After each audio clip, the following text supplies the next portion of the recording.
What remains after a war ends? Not only the ruins we can count or the names engraved into stone, but also the things that vanish more completely than cities do. Ideas disappear, records fall silent. Whole corridors of human intention are sealed behind concrete, snow, ash, and time. History preserves its victories with ceremony. Its unfinished questions are left in the dark. In the final years of the Second World War, the world became a laboratory of desperation. Nations did not merely fight for territory or survival. They reached for anything that might shift the balance by a single degree. New fuels, new codes, new methods of persuasion, control, concealment. Under that pressure, the line between invention and obsession began to blur. Some projects were documented, judged, and filed into the official memory of the century. Others seemed to slip away the moment they were found. Again and again, the pattern returns like a faint sound beneath the noise. A patrol enters a ruined site and discovers something that does not fit the map. Engineers open a hidden chamber and find machinery with no clear purpose. Investigators collect notes, samples, fragments of design. Then, almost as quickly, the evidence is taken, restricted, buried, or erased. A bunker is sealed. A tunnel is collapsed. A report is stamped and removed from view. What remains is not proof in the usual sense, but a trail of absences too deliberate to ignore. This is not a story about monsters hiding in the margins of war. It is a story about human curiosity when it is unrestrained by mercy, and about the strange afterlife of knowledge once power decides it should not be seen. Across forests, cathedrals, mountains, and ice, a shadow archive seems to wait. And so the question is not only what was built in those final months of collapse, it is why so much of it was forgotten with such precision, and what that silence still protects. What if the most revealing discoveries of war were never meant to be found at all? The story often begins in the quiet aftermath of battle, a hillside still scarred by artillery, a concrete entrance half hidden beneath moss and fallen stone. Soldiers move cautiously through corridors that smell of dust and machine oil, their footsteps echoing through rooms no longer occupied by their creators. On the walls, diagrams remain pinned in place, as if the people who drew them expected to return the next morning. During the final months of World War II, Allied forces uncovered dozens of hidden facilities across Europe. Some were clearly military factories or storage depots, but others felt different. These places held unusual equipment, incomplete devices, and stacks of research notes that pointed toward experiments still in progress. Engineers studying the material sometimes found themselves puzzled by designs that seemed both ambitious and strangely unfinished. One such location lay deep within the Harz Mountains of central Germany. Known today as part of the Mittelwerk complex, it was originally built to produce advanced rockets. But when investigators began cataloging the contents of its underground chambers, they noticed something curious. Alongside the expected machinery were areas filled with unfamiliar prototypes, experimental materials, and partial blueprints that hinted at projects far removed from the rockets the site was famous for. Some documents described unconventional propulsion ideas. Others explored radar systems, communication technologies, or energy concepts that had not yet matured. None of these experiments appeared complete. Many were abandoned mid-calculation, as if the collapse of the war had interrupted a network of research still searching for its direction. For historians, these discoveries reveal something subtle but important.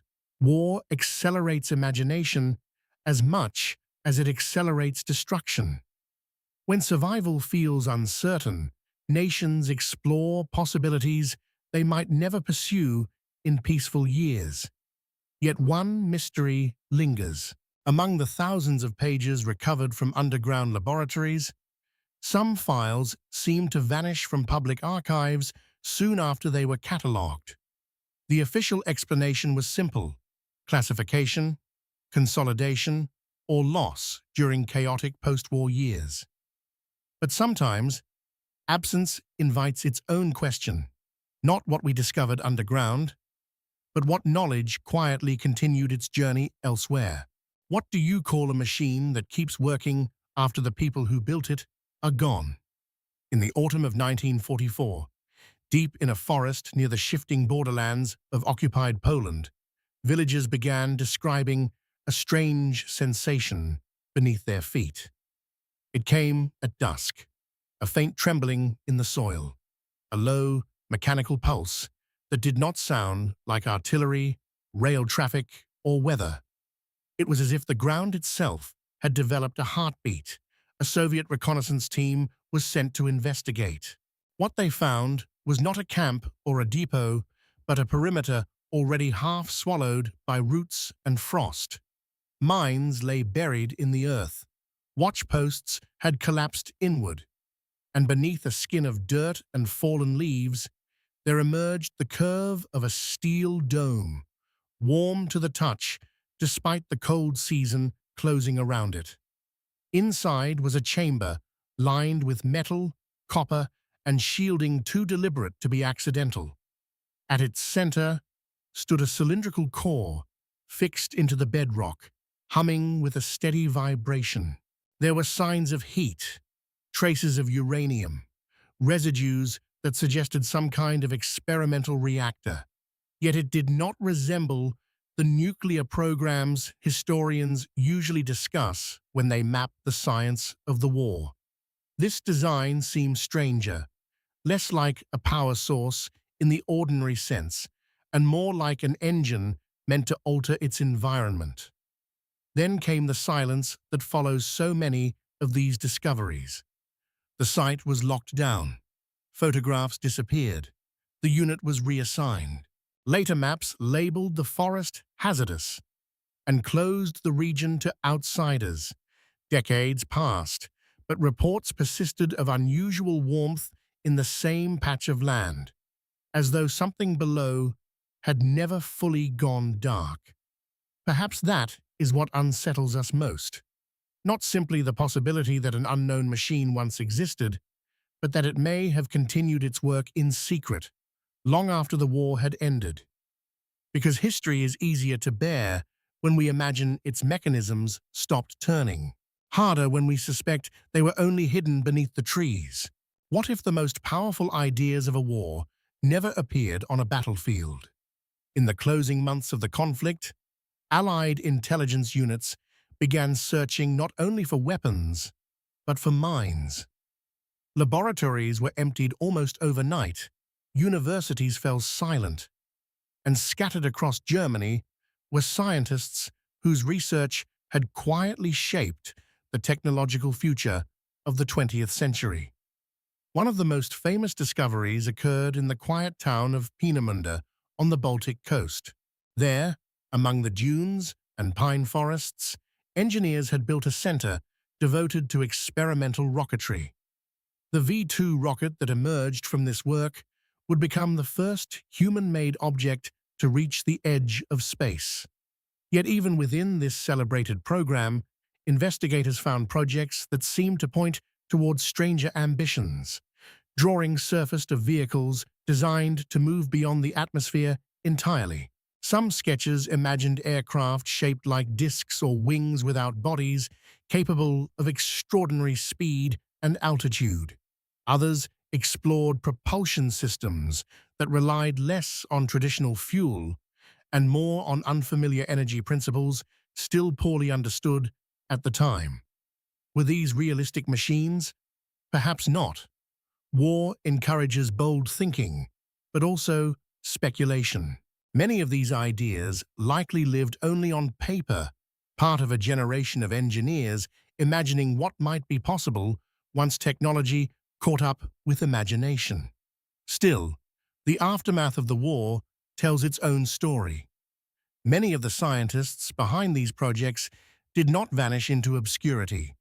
Instead, they were quietly recruited by victorious nations eager to continue their work. In the United States, the Soviet Union, and elsewhere, former wartime researchers helped build the foundations of the modern space age. The rockets that would later carry satellites and eventually astronauts into orbit did not appear from nowhere. Their origins were tangled within a darker chapter of history. And perhaps that is the deeper paradox. Even ideas born during humanity's most destructive conflict can become the seeds of exploration. But it leaves us wondering which other ideas, discovered in those abandoned laboratories, never entered the public record at all. Can a building keep a secret long after its doors have been opened? In the Bavarian Alps, high above the valleys where church bells once carried through the morning air, there stood a retreat that looked almost serene from a distance. Stone walls, clear mountain light, a view so wide it seemed to promise clarity. Yet beneath that calm setting, investigators after the war found rooms that suggested a very different purpose.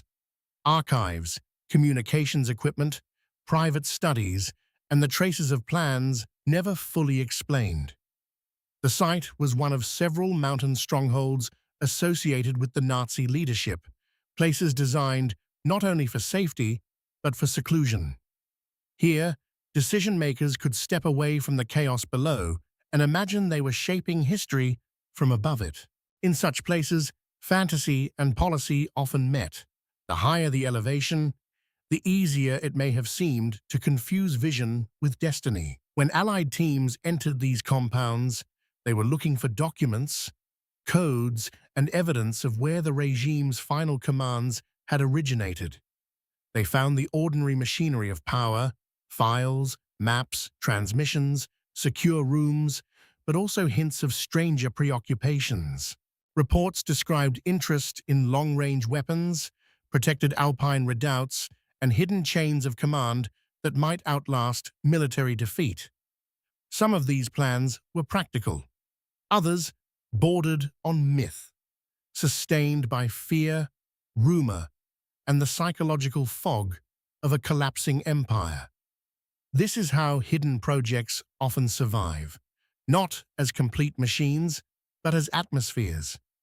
A tunnel with no clear record, a list of names without context, a room emptied too carefully. History rarely preserves the whole design. More often, it leaves us with outlines and silences, enough to suggest intention, but not enough to resolve it. And perhaps that is fitting.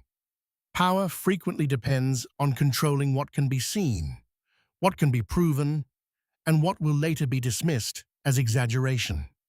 So the mountain remains, bright in the sun, while the questions stay underground. Not every secret is protected by steel. Some are protected by distance, by myth, and by the comforting belief that if something was never completed, it never really mattered. What happens to knowledge when a war ends, but the curiosity that created it does not? In the spring of 1945, as cities across Europe fell silent under the weight of defeat, another kind of movement quietly began. Trucks rolled through damaged roads, carrying crates that held no weapons at all. Inside were notebooks, instruments, unfinished devices, and sometimes the scientists who had built them. It was the beginning of a silent migration of ideas. Both the United States and the Soviet Union understood something essential. The future would not be decided only by armies, but by knowledge. Engineers who had once worked under the pressure of a collapsing regime suddenly found themselves invited, sometimes persuaded, sometimes compelled, to continue their research under new flags. One of the most well-known efforts was the American initiative, later called Operation Paperclip. Through this program, hundreds of German scientists and technicians were relocated to laboratories in the United States. Publicly, the focus was clear: rocketry, aviation, and medicine. Yet among the thousands of recovered documents were research threads that reached into stranger territory: unconventional propulsion theories, atmospheric experiments, and early work on guided electronics that hinted at the coming age of automated systems. Not all of these studies continued. Some were judged impractical, others were folded quietly into broader research programs where their origins became harder to trace. In the Soviet Union, similar efforts gathered scientists and equipment into secret facilities far from the war's ruins, where they would help lay the foundations of future missile and space technologies. Seen from a distance, it looks almost inevitable. Knowledge moves toward whoever can sustain it. Political systems change, but the questions that drive science rarely disappear. Still, there is something haunting about the moment when a defeated nation's laboratories are emptied and their contents scattered across the world. Ideas that once belonged to one place suddenly become part of a global future. And in that migration, some discoveries were celebrated. Others were quietly absorbed, their origins fading into the background like a footnote history chose not to read aloud. Could a weapon be designed not only to destroy a city, but to reshape the sky above it? By the final phase of the war, the air itself had become a battlefield. Bombers crossed continents, radar swept the darkness, searchlights moved across cloud cover like nervous fingers.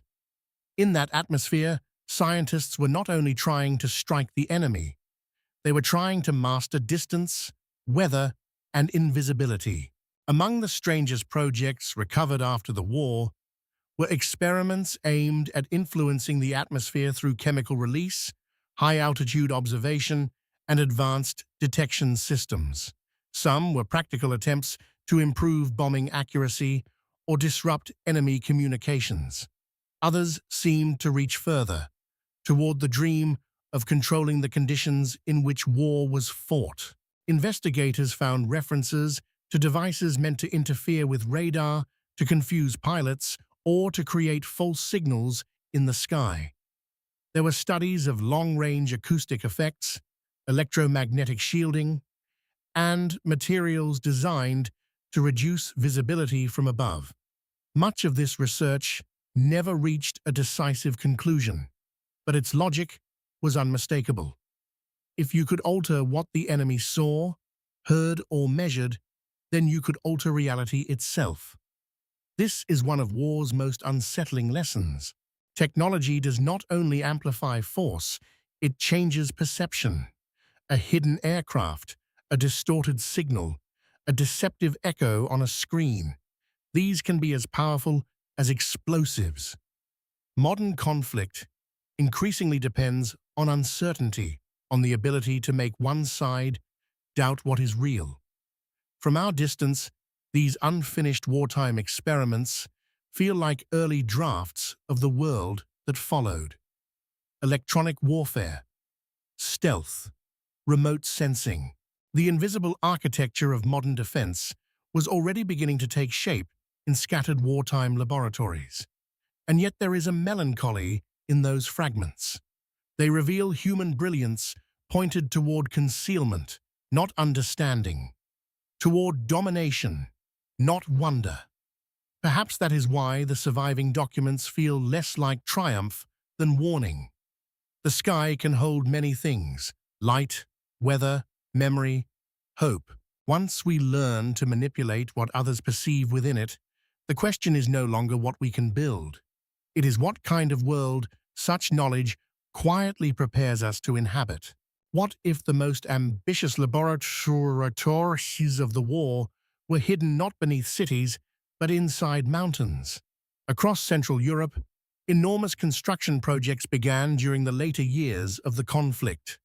Tunnels were carved into granite hillsides, rail lines disappeared into cliffs, concrete halls stretched deep beneath forests where nothing on the surface suggested what lay below. These underground complexes were designed for one purpose: to protect research and production from the relentless bombing that had turned many cities into ruins. One of the most enigmatic efforts unfolded in a region now known as the Harz Mountains of southwestern Poland. There, a vast network of tunnels was excavated into the rock. Even today, historians still debate the full purpose of the site, often referred to simply as Project Riese, German for giant. The name alone suggests ambition on a scale difficult to imagine during a collapsing war. Some chambers appear suited for manufacturing. Others resemble command bunkers or storage facilities. Yet several areas remain unfinished, their rough stone walls ending abruptly as if construction stopped overnight. Workers left tools embedded in the rock. Rail tracks vanish into passages that were never completed. What was meant to happen in those spaces? Theories have ranged from secret headquarters to advanced weapons laboratories. The surviving documents offer only fragments. Much of the original planning was either destroyed or removed before investigators arrived. The result is a puzzle shaped as much by absence as by evidence. Still, the scale itself tells a story. Thousands of laborers were forced to carve these tunnels under brutal conditions. Enormous resources were directed into building something the outside world was never meant to see. Today, visitors walk through portions of these caverns, guided by electric lamps and quiet voices. The air is cool and damp, the stone walls still bearing the marks of drills that stopped more than 70 years ago. Standing there, it becomes difficult not to ask a simple question. When a project large enough to reshape a mountain disappears into history without a clear explanation, what exactly was the vision powerful enough to justify it? Can a weapon remain unfinished and still change the future? In the closing years of the war, German engineers pursued what propaganda liked to call wonder weapons, machines imagined as decisive answers to a world already slipping beyond control. Some were terrifyingly real. Others existed as prototypes, fragments, or promises made too late. Yet even the incomplete ones reveal something essential about the age. When defeat becomes visible, imagination often grows more extreme. Among the most discussed were long-range rockets, jet aircraft, and advanced submarines. But behind these better-known programs lay a wider landscape of experimentation. There were concepts for vertical launch systems, remotely guided bombs, aircraft unlike anything then flying in combat, and naval devices designed to move silently beneath the surface for longer than earlier generations allowed. Some of these projects were technically impressive. Many were logistically impossible in a nation being crushed from every side. Still, an unfinished design can matter. A prototype does not need to win a war to influence the next one. Engineers in the United States, the Soviet Union, and Britain studied captured equipment with intense attention. They examined fuel systems, control surfaces, guidance mechanisms, alloys, optics, and manufacturing shortcuts. Even failure became useful. Every abandoned workshop had something to teach. This is one of history's quieter truths. Innovation does not move in a straight line from success to success. It often advances through wreckage. A machine that never fully worked may still contain the seed of something later refined, repurposed, and normalized until its origins fade from public memory. That is what gives these forgotten projects their strange afterlife.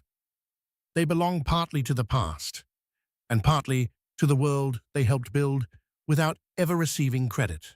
We tend to remember the final form: the satellite, the missile, the jetliner, the modern submarine. We rarely pause at the broken midpoint where those futures still looked uncertain. And perhaps that is why unfinished weapons linger in the imagination. They remind us that history is not only shaped by what was completed, but by what was attempted in desperation, then carried forward by other hands into a different age. What if the most powerful tool of war was not a weapon, but a signal? In a dimly lit room somewhere in Europe during the war, a group of mathematicians sat surrounded by paper covered in numbers. Outside, engines roared and artillery thundered.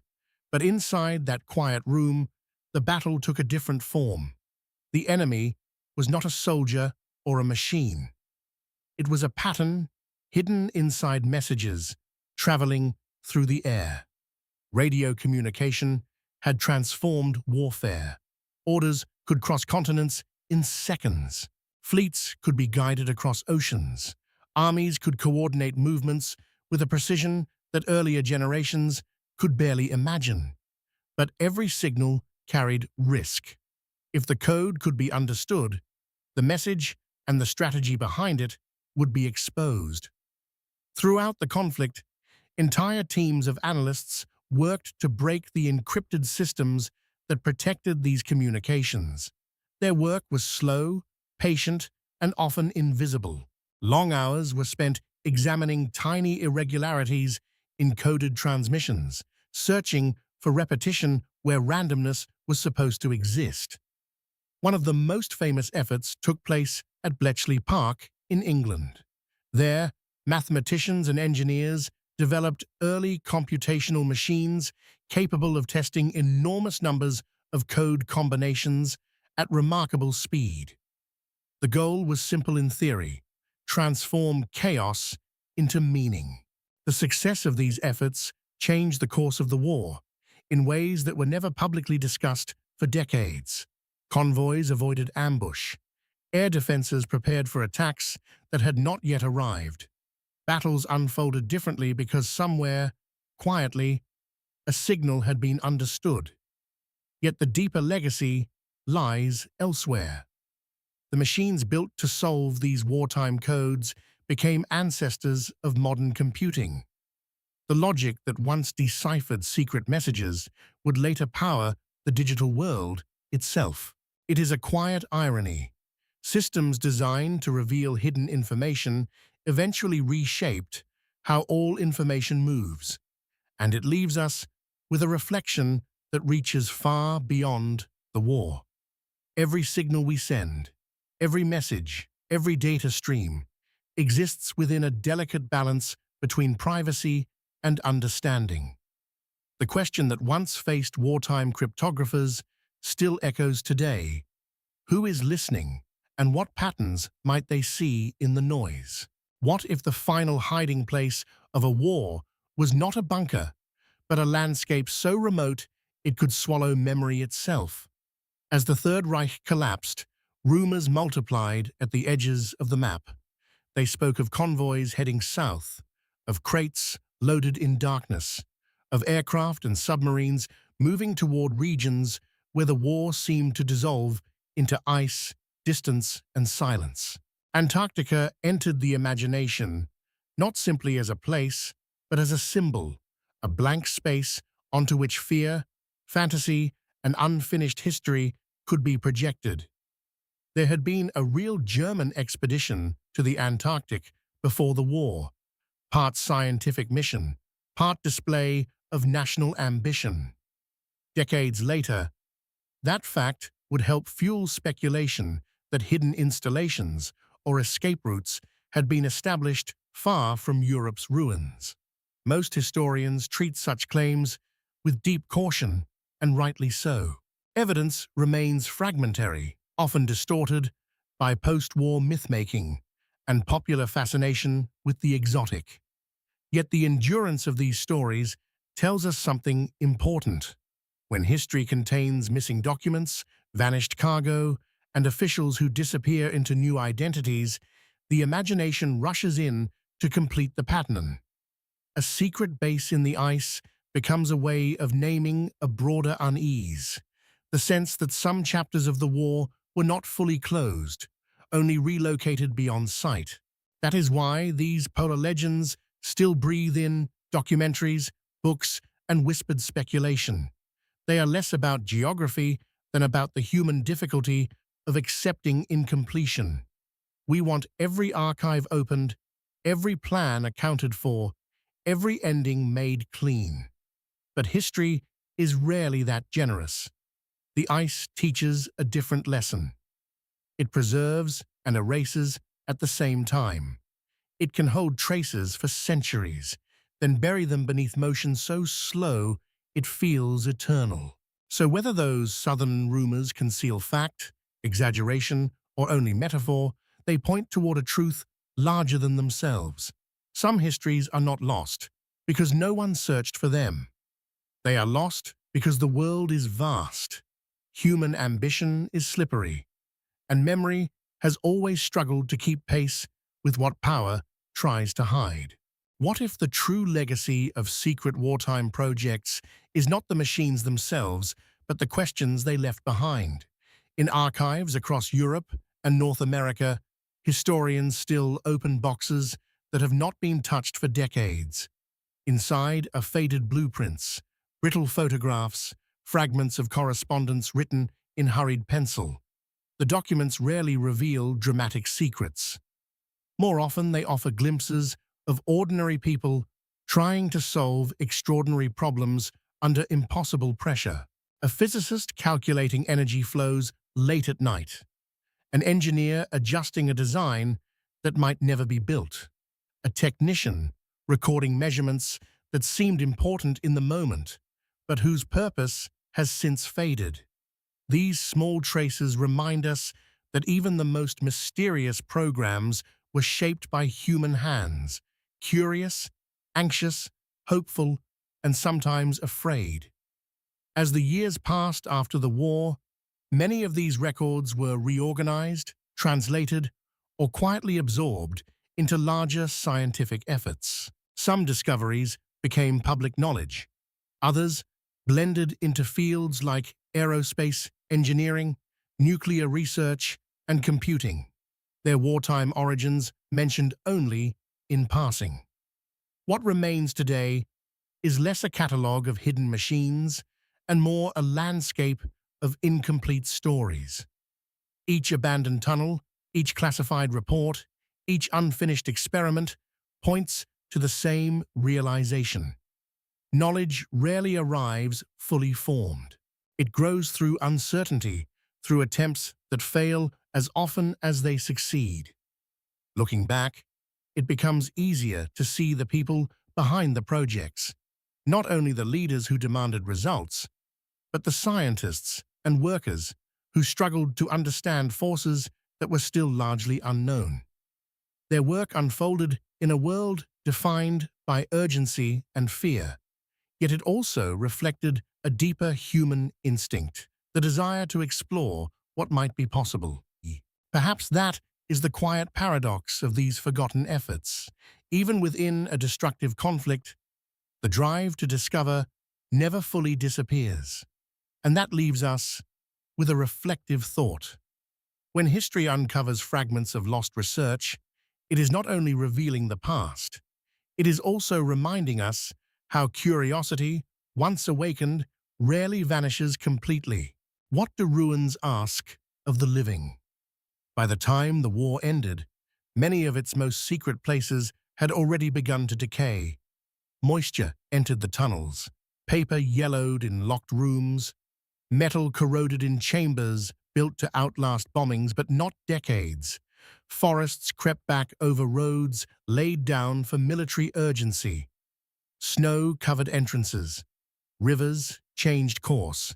Silence, patient and complete, resumed its work. And yet these places do not feel empty.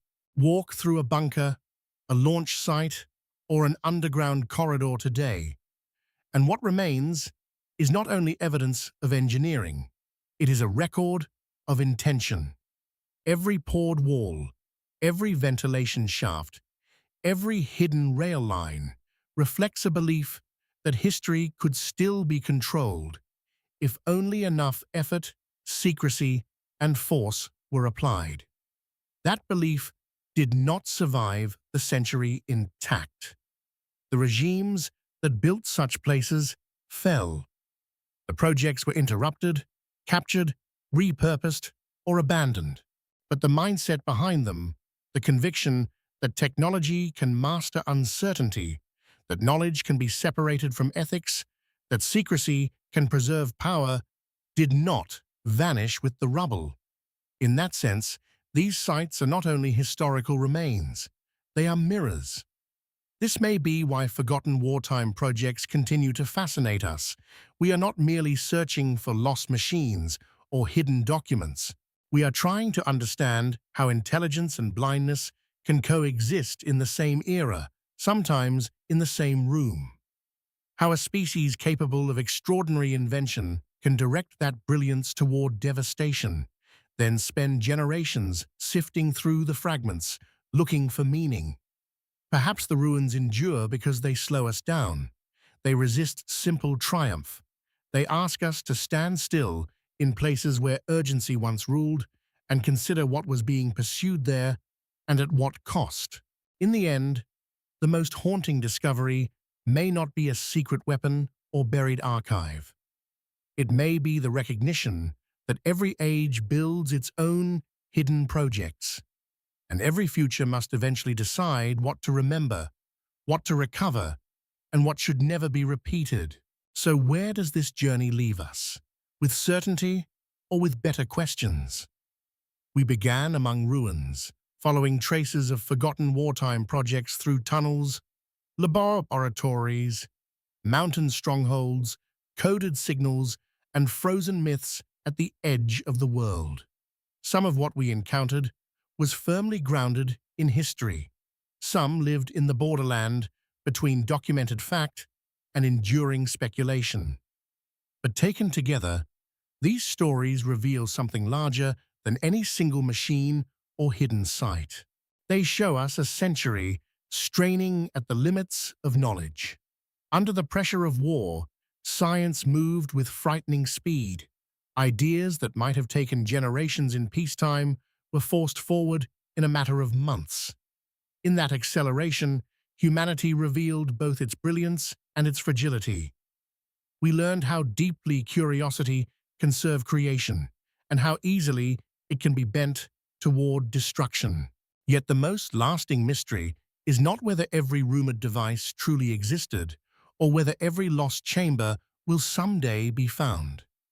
It is the question of what becomes of knowledge once it enters the world. Who carries it forward? Who buries it? Who renames it? And whether wisdom can ever keep pace with invention. The past does not sit still. It moves quietly through the present, disguised as progress, infrastructure, memory, and a mission. A rocket becomes a space program. A code machine becomes a computer. A sealed archive becomes a rumor, then a legend, then perhaps one day a rediscovered fact. History is never only what happened, it is also what survives the telling.